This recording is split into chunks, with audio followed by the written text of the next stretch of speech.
Good evening, Anne Priscile KOUBITEB. Good evening, dear listeners. Usage du français et de l'anglais au Cameroun, la Commission nationale pour la promotion du bilinguisme et du multiculturalisme est en tournée d'évaluation dans les 10 régions. Dans les rues, la perception des Camerounais est toute faite. Vous les écouterez dans ce journal. In politics, 41 candidates are contesting for the different positions at the Social Democratic Front, the SDF party that will hold its elective General Assembly on October 27 and 28 in Yaoundé.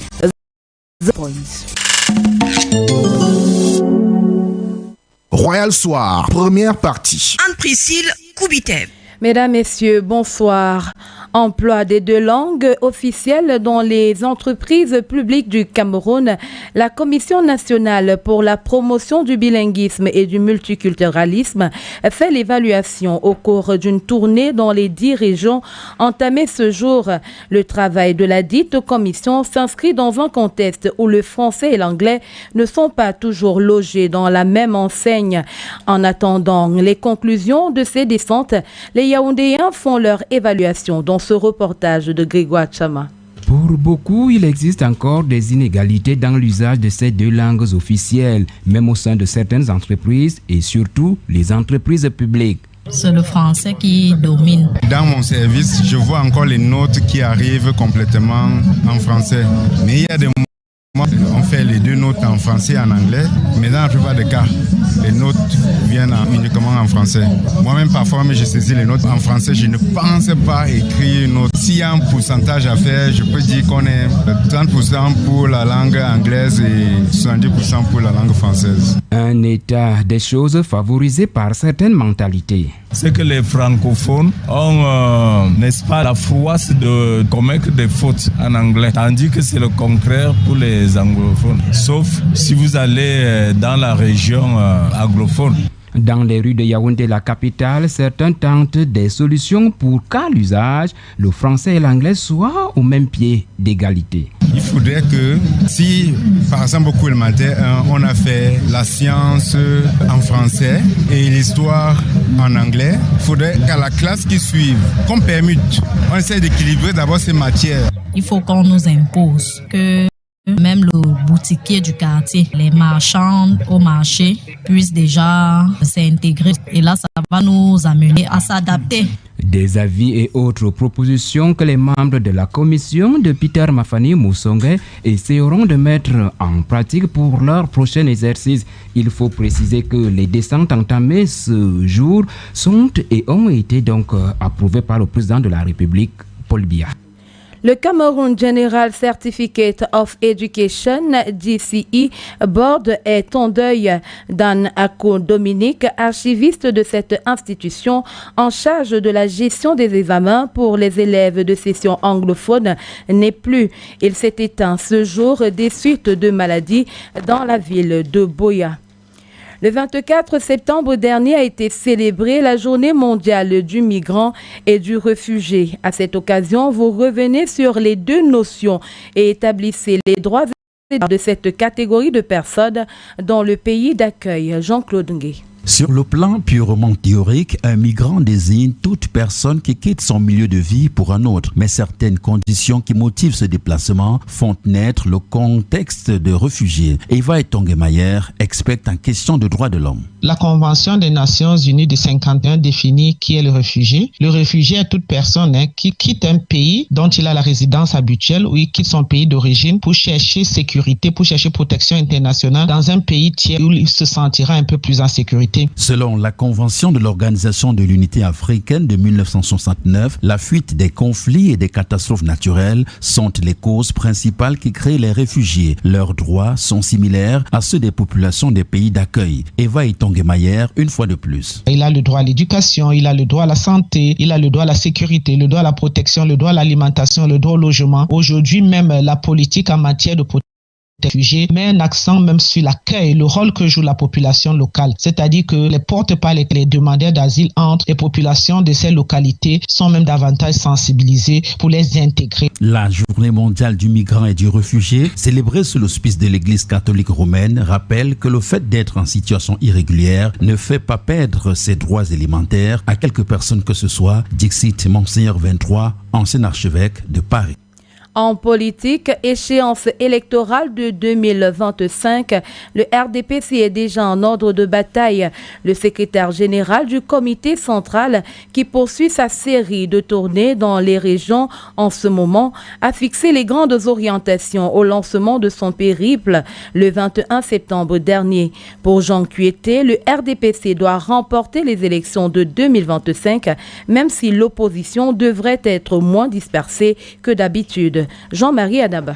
Selon le secrétaire général du comité central du RDPC, les échéances électorales de 2025 renvoient à des enjeux cruciaux pour notre paix concernant notamment l'unité nationale, la stabilité des institutions et pour le parti au pouvoir. Jean Kueté. Au démarrant, les élections s'annoncent dans un contexte politique national susceptible de présenter une configuration nouvelle de partis politiques d'opposition moins dispersés qu'à l'accoutumée.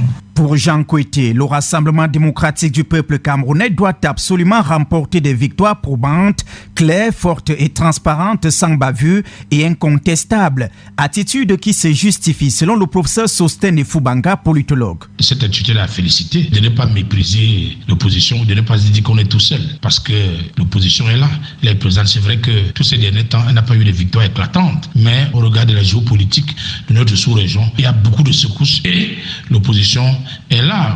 On ne les pas pour sauter sur le pouvoir. Pour le secrétaire général du comité central du RDPC, l'issue des élections de 2025 pourrait redessiner la carte politique du pays. Mais l'opposition peut-elle réduire les chances du parti au pouvoir? Il s'agit de gagner avec une démarche transparente au regard des critiques qui fusent par rapport au code électoral, par rapport à la gestion des droits de l'homme, par rapport à certains partis qui se plaignent du régime qui est rigide. Donc le RDPC, considéré comme entre guillemets peu organisateur, doit se battre pour fixer des règles claires, les règles équitables, pour qu'à la fin de l'élection, nous ayons une élection correcte, transparente et qui est acceptée par tous. L'expert invite l'opposition à mettre en place une stratégie commune avec une offre capable de séduire les Camerounais et créer la rupture. Au bas de cette page nationale, souveraineté économique et monétaire, le Niger gagne une bataille et non la guerre. En obtenant le départ des troupes militaires françaises de son territoire, le pouvoir de Niamey franchit un pas qui n'est qu'un aspect des accords coloniaux dont les répercussions économiques interpellent également le Cameroun. Yannick Ngelewi. Depuis les années 60, les pays africains ont été soumis à un ensemble de contraintes militaires et économiques. En Afrique de l'Ouest, le Niger s'attaque progressivement à ces accords dits coloniaux. Le Cameroun n'est certainement pas concerné par l'intervention militaire française, mais notre pays est impliqué dans l'asservissement financier qu'impose la France à ses anciennes colonies. VOUS, expert financier. Le véritable problème, même ici en Afrique, même ici en zone CEMAC, c'est la politique monétaire menée par la Banque centrale, qui est une politique qui est pilotée de l'extérieur en fait. C'est comme si on fonctionnait sans politique monétaire. Ça, c'est d'un des deux. C'est comme si on fonctionnait avec une insuffisance de signes monétaires, donc les pièces, les billets, ainsi de suite. Et la question que je me pose même souvent, c'est que est-ce que les Français ne se rendent même pas compte que ce soit en flagrant, ou alors ils se disent que les Camerounais ou alors les Africains sont tellement bêtes. La politique monétaire qu'applique la France n'est pas seulement une contrainte financière, elle est surtout économique. Illustration. Regarde par exemple l'économie camerounaise actuellement. Il y a une absence de liquidité.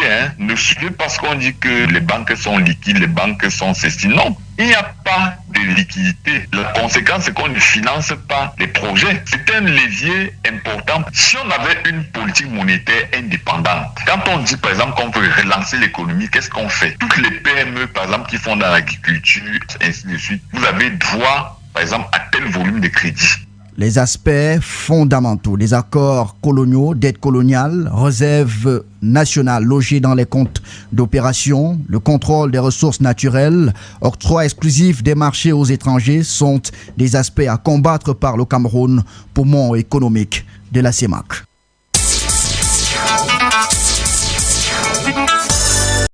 La page internationale. Au Mali, le gouvernement de transition a annoncé cet après-midi le report des élections présidentielles prévues les 4 et 18 février 2024.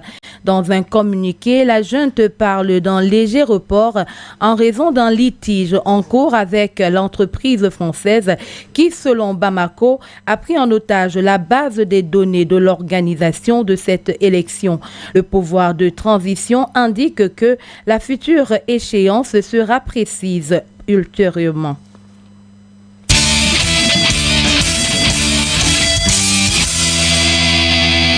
La page sportive.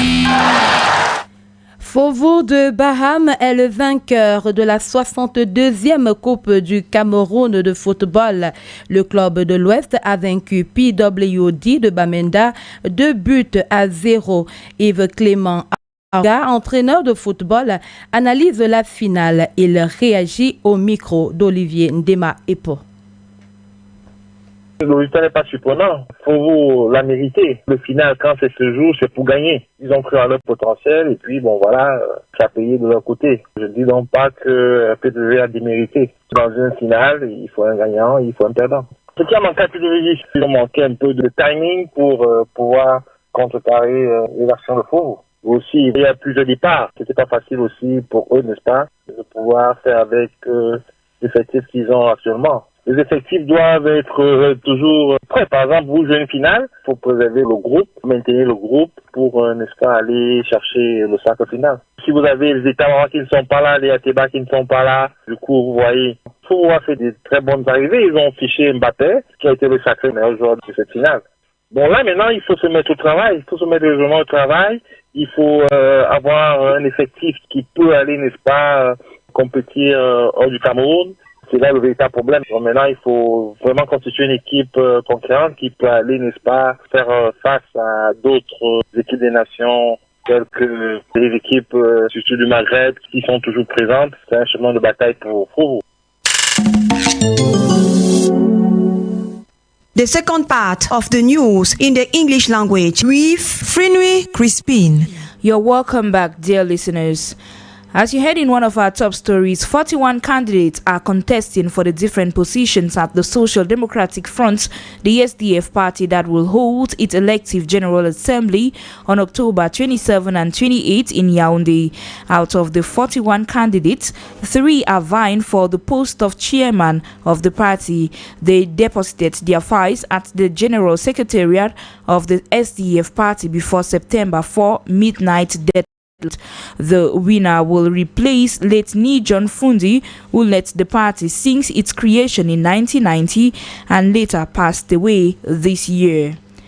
Members of the National Commission for the Promotion of Bilingualism and Multiculturalism have begun field missions to state universities, defense and security training centers, as well as public hospitals across the country to ascertain the effective practice of bilingualism.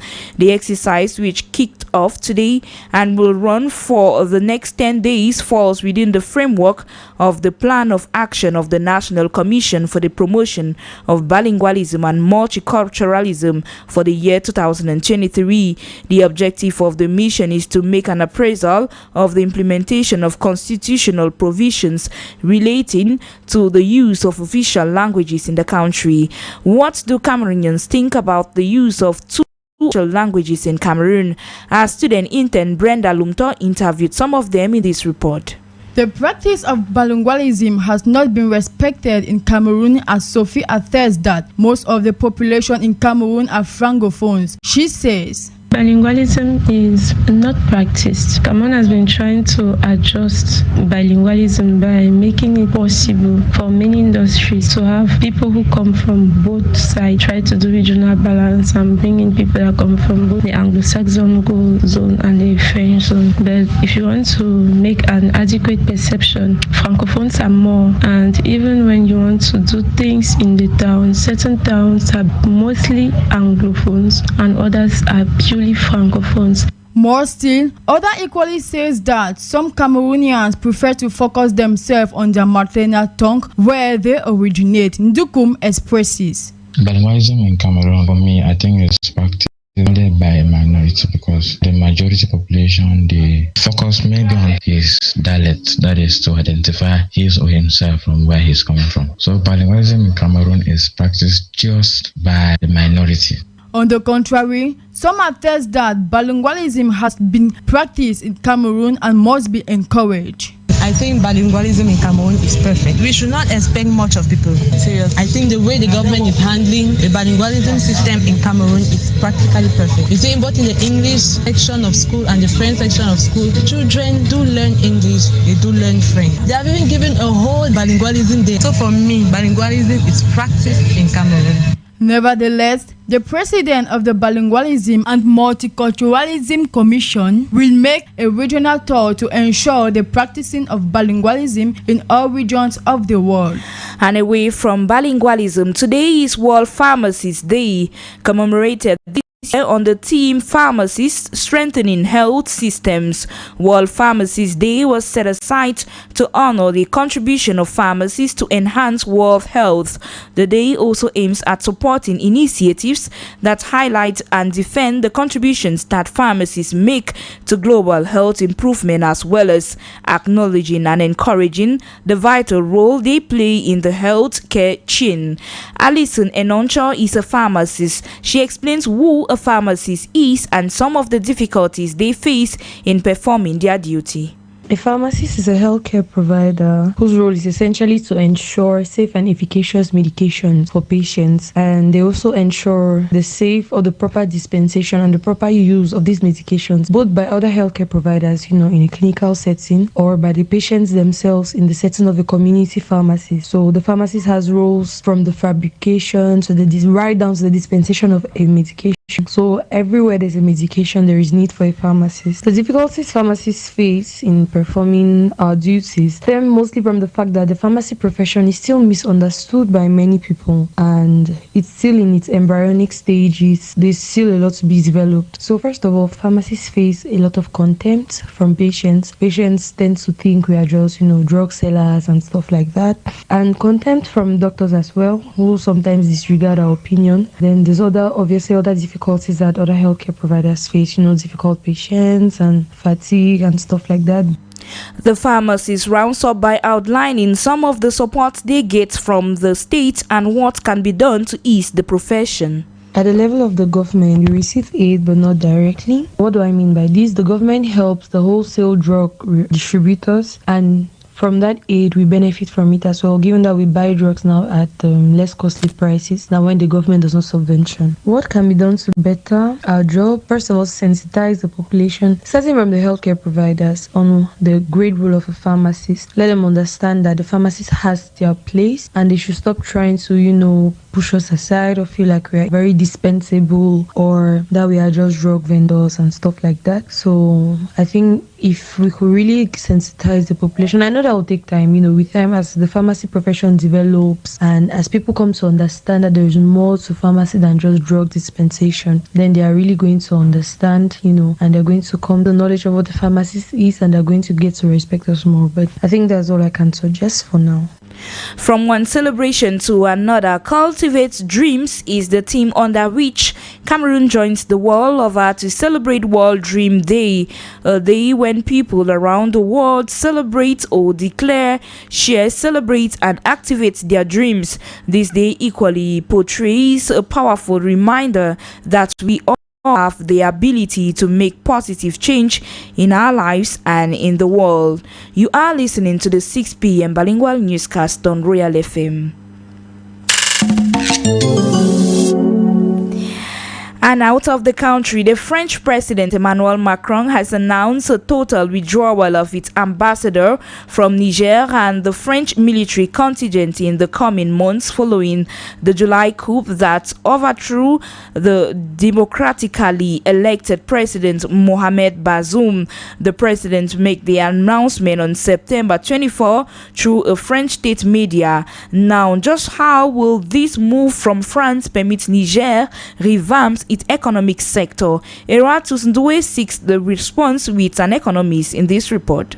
The decision by the French President Emmanuel Macron to pull out and cease cooperation with Niger on Sunday through the state media France 24 was as a result of the stop of Niger who overpowered the pro-Paris president Mohamed Bazoum on July 25th, a decision that is salutary by the entire Niger military leaders and Chene Constantin, an economic who thinks that it is as a step towards Niger's sovereignty. It is going to save a lot of money for the Nigerian government. They are going to make more money from their uranium. They are going to make more money from their gold. The greatest advantage is that if they cancel all the agreements between France and Niger, then they will benefit a lot more because all African countries that are former French colonies that are related to the Franc zone have to deposit 50% of their reserves to the French sovereign. So when you export their resources, like Niger was exporting gold and uranium, 50% of that money will remain in France and only 50% will be paid to the government. All this money now will be used to develop the country. On his part, Kuchu, another economic, says the fact that France is pulling out from Niger would not mean that things will be better for Nigerian economy because the government still have some reforms to do before they can boost of the riches, uranium, diamond, amongst others. For that to happen, the government should implement strong reform. For example, should strengthen the fight against corruption so that export revenue from uranium can be used to invest in infrastructure, building highways. Also, competition within key sector of the economy can be increased. The government should also implement reform in the education sector. The government should also implement reform in the healthcare sector. And when asked if Niger is physically apt to be auto-reliant, our experts share diverse views. To auto-rely at the moment, I don't think so. For that to happen, the country just need to do one thing: invest heavily on quality education and research and innovation. Niger will one day be self-reliant. If they sell their uranium at 37,000 francs a kilogram, sell their gold at the world market price, if the Americans can pay them well for their pipeline, if the Chinese can construct all their dams, then Niger will become a wonderful country in just a few years. Inasmuch as the former French colonies are bent in coup d'etat these days as a result of total independence, the decision by the president will equally take effect at the end of this year, 2023. And we take you directly into sport to say that the 62nd edition of the Cameroon Cup saw two teams from the grassfield, VOUS Club from the Northwest or from the West and PWD of Bamenda from the Northwest regions tussle for a champion title. In the end, VOUS Club of Baham outsmarted PWD of Bamenda to claim their fourth title. Biwa Brian reports. The 2023 Cameroon Cup final saw 2001 champions take on the 2010 champions VOUS Club of Baham. Staged at the Amadou Ahidjo Stadium, the both teams set out to decide the 62nd winner of the Cameroon Cup as prime objective. The dream was, however, VOUS' dream and PWD's nightmare at broad daylight as the boys of Emmanuel Ndumbé-Bosso headed the experienced lane with a 2-0 spanking over their Bakwa boys. Mbappe Müller walked past two defenders plus PWD's goalkeeper Ningche to find the back of the net within 10 minutes of play. The Bakwa boys struggled to bring the game at level terms, but all their efforts, however, turned futile as the costly defensive error from PWD of Bamenda gave VOUS Club of Baham a free kick opportunity in which they used to pounce on the goal. While watching the match, Awasung Jr. took note of PWD's wrongs. Take a listen. The performance that I saw from PWD is not the PWD that we saw at the finals here last time, and this is due to the fact that it stemmed from many factors: management, technical level, and then the mind state of the players. You could tell that they lose some pretty good players that could not actually, that were backbones of the team, and you saw their absence today, already played a very, very major role in PWD losing today. I'm talking about guys like Etabawa that I was expecting to see. I did not see them. Then when you look at the style of play, there's a lack of coherence in their game. It's as if PWD just constituted the team to come and play the Cup of Cameroon, and their real players are not there. As moments of joy sparked in VOUS' side, sadness got to speak as PWD fans cried out. The match was a very nice match, but unfortunately PWD was not up to standard. So they made it so I think so, after the season, PWD showed some of the players, and from what we are seeing, they did not recruit any. Yeah. Having joined shortly after VOUS had qualified for the finals, Emmanuel Ndumbé-Bosso was very skeptical about winning the finals after losing the 61st edition to Bambutus of Buda. It was not an easy task because I know players of PWD. So what I want to say is that I just take advantage physically and psychologically. Physically, they were very high, too much strong than we. You saw it on the pitch. But the problem was tactically and the end of their offensives. So this is what we work on. I can tell you, We have only 3 weeks really to work as you see today. So we are going to maintain working and try to be good, better than what we present today. We of the Cameroon Cup finals, it is now an official light out to the 2022-2023 sporting season in Cameroon.